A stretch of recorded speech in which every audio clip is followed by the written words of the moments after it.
এই মুহূর্তে আছি আমি কুষ্টিয়ার বড় বাজার।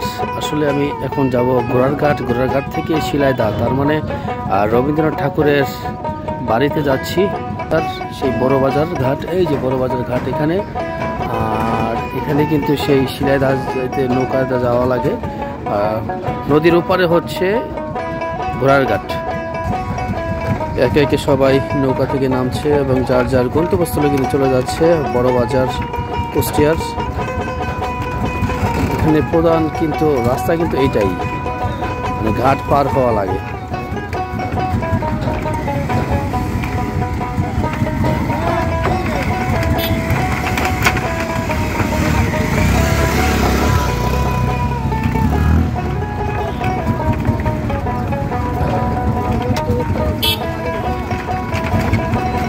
সেই গ্রাম্য সিনগুলি।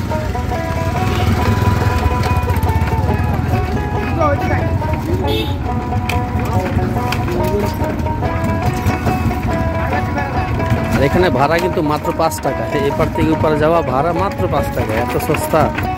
যাতায়াত ব্যবস্থাও কিন্তু ভালো, বড় নৌকা আছে, নৌকা দিয়ে যাওয়া লাগে।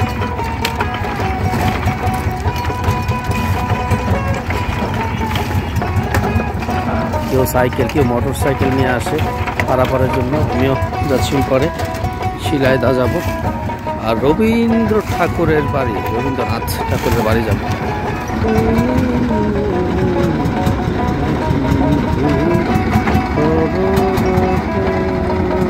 আমি যখন ট্রলার দিয়ে ওই পারে যাচ্ছিলাম, 25 বছরের আগের স্মৃতি কিন্তু মনে পড়ে যাচ্ছিল। আসলে ওই সময়টাকে খুব মিস করছি। তবে এখানে সবচেয়ে উল্লেখযোগ্য যেটা, অনেকক্ষণ যাওয়া লাগে নৌকা দিয়ে, ভাড়া কিন্তু মাত্র 5 টাকা, তাও আবার দেওয়া লাগে নৌকায় ওঠার আগে।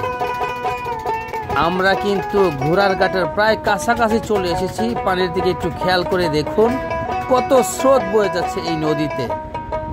আমি তো ভেবেছিলাম ঘোড়ারঘাটে হয়তো অনেক ঘোড়ার গাড়ি থাকবে, কিন্তু ওইখানের লোকজন থেকে জানা গেল 2010 সালের পর থেকেই ঘোড়ার গাড়ি এবং ঘোড়া বিলীন হয়ে গেল এবং নৌকা দিয়েই পারাপার হচ্ছে মানুষ।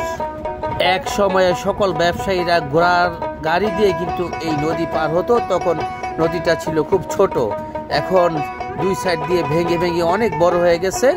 এখন আর ঘোড়ার গাড়ি দেখতে পাওয়া যায় না, কিন্তু ঘাটের নাম ঘোড়ার ঘাটই রয়ে গেল। আমি এখন যেখানে আছি সেই জায়গাটার নাম হচ্ছে ঘোড়ারঘাট কুষ্টিয়া শিলাইদহ রবীন্দ্র ঠাকুরের একটি কুঠি বাড়ি আছে, সেখানে যাব। আসসালামু আলাইকুম মুরব্বী, শিলাইদহ যাওয়া যাবে? কত ভাড়া? কত? 40 টাকা ভাড়া। কতক্ষণ লাগবে সময়? 20 থেকে 22 মিনিট সময়। আর শিলাইদহ তো আমাদের রবি ঠাকুরের বাড়ি, তাই না? সেটাই দেখার জন্য যাচ্ছি।